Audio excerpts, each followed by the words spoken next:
اب اگلی آیت میں اللہ تبارک و تعالی نے اس اجمال کی کچھ تفصیل بیان فرمائی ہے جو روزے کے حکم کے شروع میں آپ نے ارشاد فرمایا تھا.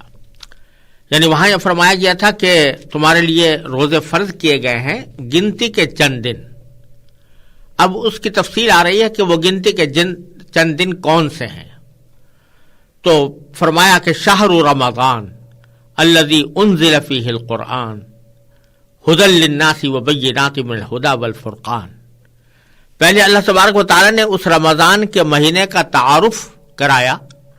جس میں روزے رکھوانے مقصود ہیں اور جس میں روزوں کو فرض قرار دیا گیا ہے. چنانچہ فرمایا کہ رمضان کا مہینہ وہ ہے الذی انزل فیہ القرآن جس میں قرآن کریم نازل کیا گیا. قرآن کریم کے نزول کے لیے شہر رمضان کو یعنی رمضان کے مہینے کو اللہ تبارک و تعالی نے منتخب فرمایا. یہ بات تو تقریباً ہر مسلمان جانتا ہے کہ قرآن کریم ایک مرتبہ میں رسول اللہ صلی اللہ علیہ وسلم پر دفعتاً ایک ہی مرتبہ میں نازل نہیں ہو گیا، بلکہ اس کی مختلف آیتیں مختلف حالات میں نازل ہوتی رہی ہیں، یہاں تک کہ 23 سال میں وہ نبی کریم سرور دو عالم صلی اللہ علیہ وسلم پر نازل ہوا. لیکن یہاں جس نزول کا ذکر ہے کہ رمضان کے مہینے میں وہ نازل کیا گیا، تو اس کا مطلب مختلف احادیث کی روشنی میں یہ ہے کہ اللہ تبارک و تعالی نے یہ پورا کا پورا قرآن جو لوح محفوظ میں موجود تھا اس سے اس کو سمائے دنیا پر یعنی دنیا والے آسمان پر نازل فرما دیا تھا اس رات میں، رمضان کی اس رات میں جسے شب قدر کہا جاتا ہے. اور اسی لیے سورہ قدر میں فرمایا گیا کہ انا انزلناہ فی لیلۃ القدر. تو جو ایک مرتبہ قرآن کریم نازل کیا گیا لوح محفوظ سے آسمان دنیا کی طرف، وہاں فرشتوں کے حوالے کر دیا گیا اور پھر حضرت جبرائیل علیہ السلام اس کے مختلف حصے مختلف مواقع پر حسب ضرورت نبی کریم سرور دو عالم صلی اللہ علیہ وسلم پر نازل کرتے رہے. ایک تو مطلب اس کا یہ ہے، اور دوسرا مطلب یہ بھی ہو سکتا ہے کہ اللہ تبارک و تعالی نے نزول قرآن کا آغاز نبی کریم سرور دو عالم صلی اللہ علیہ وسلم پر رمضان کے مہینے میں کیا. یعنی غار حرا میں جب سب سے پہلی وحی نازل ہوئی تو وہ رمضان کا مہینہ تھا. اس کا یہ مطلب بھی ہو سکتا ہے کہ اللہ تبارک و تعالی نے رمضان کے مہینے میں قرآن کریم نازل کیا یعنی نازل کرنا شروع کیا نبی کریم سرور دو عالم صلی اللہ علیہ وسلم پر. تو اس کی ایک خصوصیت تو یہ بیان فرمائی رمضان کے مہینے کی کہ یہ اللہ تبارک و تعالی نے اسی مہینے کو منتخب فرمایا ہے اپنی کتاب اپنے خاتم الانبیاء صلی اللہ علیہ وسلم پر نازل کرنے کے لیے. اور مسند احمد کی ایک روایت سے معلوم ہوتا ہے کہ نبی کریم صلی اللہ علیہ وسلم سے پہلے بھی جو کتابیں اللہ تبارک و تعالی نے اپنے انبیاء کرام پر نازل فرمائی ہیں ان میں وہ کتابیں بھی رمضان ہی کے مہینے میں نازل فرمائی گئی تھیں. چنانچہ حضرت واصلہ ابن اسقع رضی اللہ تعالی عنہ سے مسند احمد میں روایت ہے کہ رسول اللہ صلی اللہ علیہ وسلم نے فرمایا کہ حضرت ابراہیم علیہ السلام کے صحیفے رمضان کی پہلی تاریخ میں نازل ہوئے، اور تورات 6 رمضان میں، انجیل 13ویں رمضان میں، اور قرآن 24ویں رمضان میں نازل ہوا. بہرحال اس روایت کی اسنادی حیثیت سے قطع نظر یہ ایک احتمال ضرور ہے کہ جس طرح نبی کریم سرور دو عالم صلی اللہ علیہ وسلم نے کو قرآن کریم اس مہینے کے اندر عطا فرمایا گیا، اسی طرح پچھلے انبیاء کرام کو بھی رمضان ہی کے مہینے میں قرآن کریم اور رمضان ہی کے مہینے میں ان کی آسمانی کتابیں عطا فرمائی گئیں. اس سے معلوم ہوتا ہے کہ اللہ تبارک و تعالیٰ نے اس مہینے کو یہ اعزاز بخشا ہے کہ اپنا کلام اپنے بندوں کی طرف منتقل کرنے کے لیے اس مہینے کو منتخب فرمایا. پھر آگے قرآن کریم کی تعریف فرمائی ہے اللہ تعالیٰ نے کہ قرآن کریم کیا چیز ہے. تو پہلے تو فرمایا کہ ھدی للناس، یہ قرآن وہ ہے جو لوگوں کے لیے سراپا ہدایت ہے. سراپا ہدایت کس طرح ہے یہ شروع میں سورہ بقرہ کے شروع میں ھدی للمتقین کی میں آپ پڑھ چکے ہیں کہ اللہ تبارک و تعالیٰ نے یہ انسانوں کی ہدایت کے لیے نازل فرمایا ہے،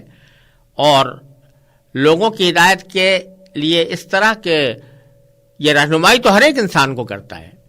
لیکن اس رہنمائی سے فائدہ وہی اٹھاتے ہیں جو اس کی بات کو قبول کرتے ہیں، اس لیے وہاں پر ھدی للمتقین فرمایا گیا تھا، اور یہاں ھدی للناس فرمایا کہ تمام انسانوں کے لیے ہدایت کا راستہ ہے، راستہ یہ دکھاتا ہے۔ دوسرا وصف قرآن کریم کا یہ بیان فرمایا کہ وہ بینات من الہدی والفرقان، یعنی یہ ایسی روشن نشانیوں کا حامل ہے جو صحیح راستہ دکھاتی اور حق و باطل کے درمیان دو ٹوک فیصلہ کر دیتی ہیں۔ ہدایت تو یہ سراپا ہدایت ہونے کا بیان تو پچھلے لفظ میں فرمایا گیا تھا، لیکن یہاں بظاہر اس کا مقصد یہ ہے کہ یہ صرف ایسا نہیں ہے کہ اس میں جو مضامین صراحت کے ساتھ بیان فرما دیے گئے ہیں وہ ہدایت ہیں لوگوں کے لیے، بلکہ اس میں وہ معیار بھی بتا دیا گیا ہے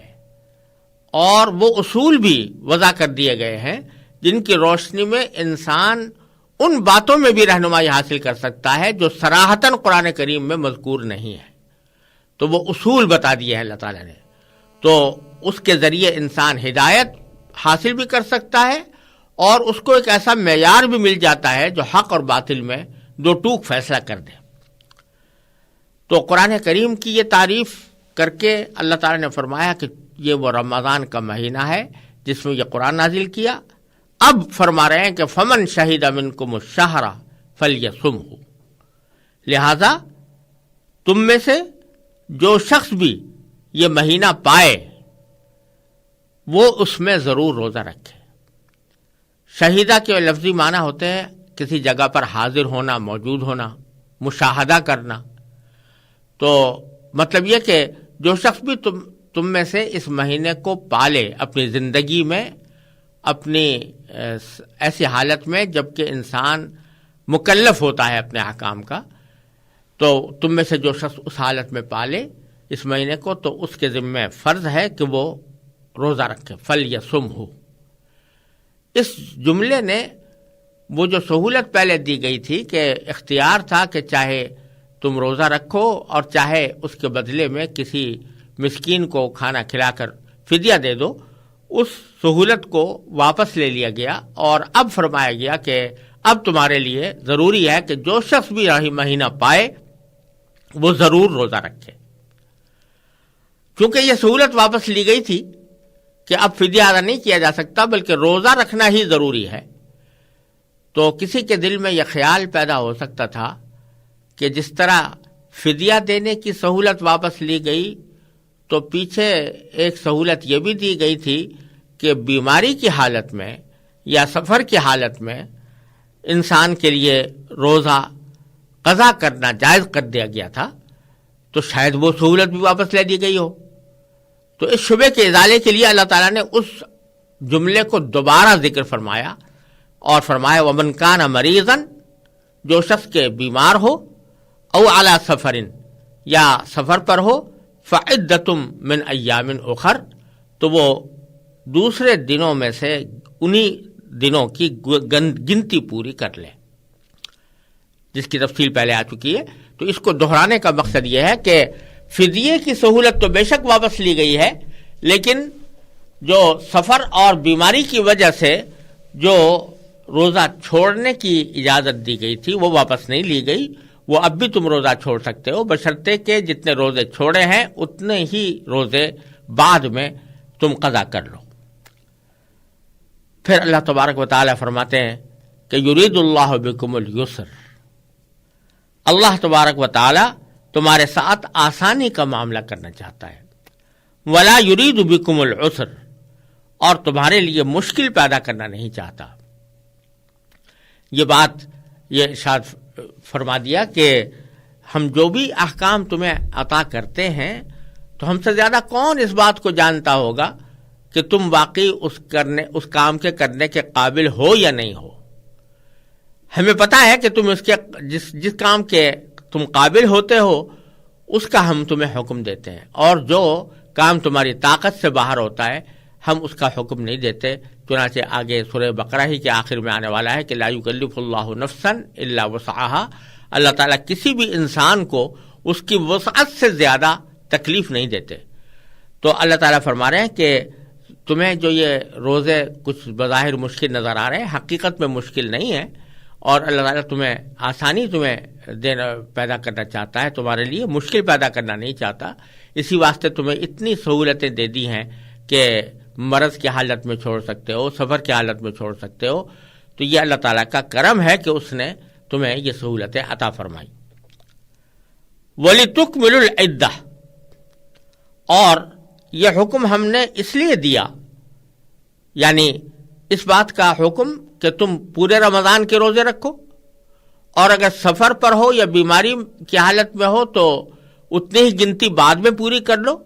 یہ حکم اس لیے دیا تاکہ تم یہ گنتی پوری کر لو جو اللہ تبارک و تعالی نے جتنی تعداد روزوں کی تمہارے ذمے ضروری قرار دی ہے وہ تم مکمل کر لو. وَلِتُكَبِّرُوا اللَّهَ,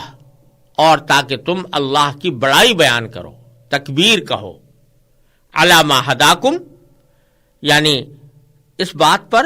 کہ اللہ نے تمہیں جو راہ دکھائی ہے کہ روزے بھی فرض کیے جن کا فائدہ تمہارے لیے یہ ہے کہ تمہیں تقوی حاصل ہوگا اور تمہاری زندگی دنیا اور آخرت دونوں میں اس کا فائدہ پہنچے گا, اور دوسری طرف اللہ تبارک و تعالی نے ایسے احکام دے دیے جن کے نتیجے میں وہ روزہ رکھنا آسان ہو جائے. تو اس سب بات پر اللہ کی بڑائی بیان کرو, اللہ کی تکبیر کہو. یہ تکبیر ایک تو اس کا معنوی پہلو ہے, اور وہ یہ کہ آدمی کو رمضان کے روزوں کے درمیان اور ہر وقت عبادت کرتے ہوئے, اللہ تعالیٰ کی اطاعت کرتے ہوئے, اللہ تعالیٰ کی کبریائی کا تصور ذہن میں رکھنا چاہیے کہ اللہ تبارک و تعالیٰ سارے کائنات سے بڑے ہیں, اور اللہ اکبر کے بارے یہی ہے کہ کائنات میں اس سے بڑی کوئی ذات نہیں, لہذا اس کے احکام واجب التعمیل ہیں, اور اسی کے حکم کے مطابق انسان کو زندگی گزارنی چاہیے. لیکن ساتھ ہی اس میں بعض مفسرین نے فرمایا کہ اس میں ایک لطیف اشارہ اس طرف بھی ہے کہ جب رمضان المبارک کا مہینہ پورا ہو جاتا ہے تو اللہ تعالیٰ نے عید کی نماز مسلمانوں کے لیے مقرر فرمائی ہے, اور وہ عید کی نماز ایسی ہے کہ اس میں تکبیریں زیادہ ہوتی ہیں, 6 تکبیریں اس میں زیادہ ہوتی ہیں. تو اس کی طرف بھی اس میں ایک لطیف اشارہ موجود ہے کہ گنتی پوری کر لینے کے بعد, یعنی رمضان کے مہینے کی گنتی پوری کر لینے کے بعد جو یا 29 ہوں گے یا 30 روزے ہوں گے, اس کے بعد پھر تم اللہ کی بڑائی بیان کرو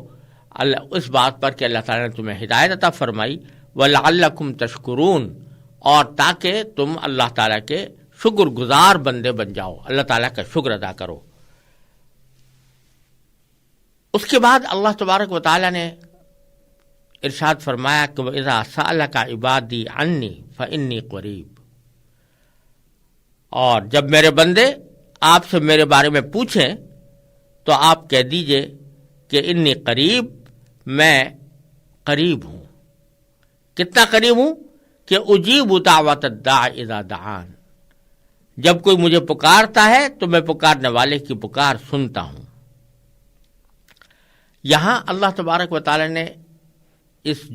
جملے میں جو سیاق کلام چلا آ رہا ہے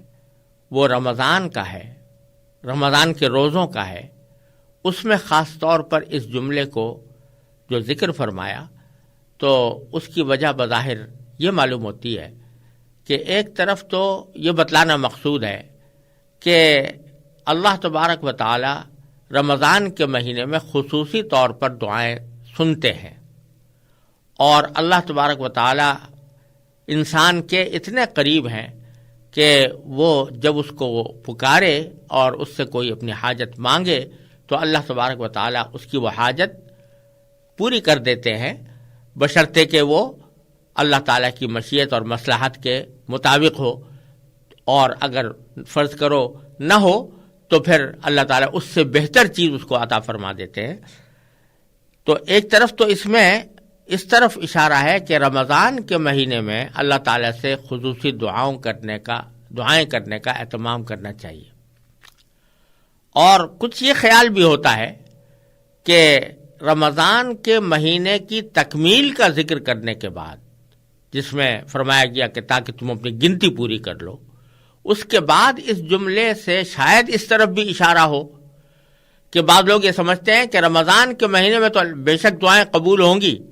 لیکن رمضان کا مہینہ گزر جانے کے بعد دعائیں قبول نہیں ہوں گی. تو اللہ تبارک و تعالیٰ نے یہاں فرما دیا کہ دعائیں قبول کرنے والا تو میں ہوں اور میں تم سے قریب ہوں. رمضان کے مہینے کی خصوصیت نہیں بلکہ ہر وقت تمہارے قریب ہوں، لہذا جب تمہیں کوئی حاجت پیش آئے تو تم بے شک میری طرف رجوع کر سکتے ہو اور میں پکارنے والے کی پکار سنوں گا. اور یہ جملہ فرما کر پھر آگے فرمایا فَلْيَسْتَجِيبُوا لِي، لہذا وہ بھی میری بات دل سے قبول کریں. یعنی جب میں ان کی باتیں سنتا ہوں اور ان کی دعائیں قبول کرتا ہوں اور ان کی خاطر میں نے یہ آسانیاں ان کے لیے پیدا کی ہیں، تو پھر وہ بھی میری بات قبول کریں کہ جو تھوڑی بہت مشقت روزہ رکھنے کے اندر ان کو ہو رہی ہے، یا میری طرف سے کسی اور حکم کی تعمیل میں اگر تھوڑی بہت کوئی مشقت پیش آئے تو پھر وہ اس کو برداشت کریں اور میری بات کو قبول کریں.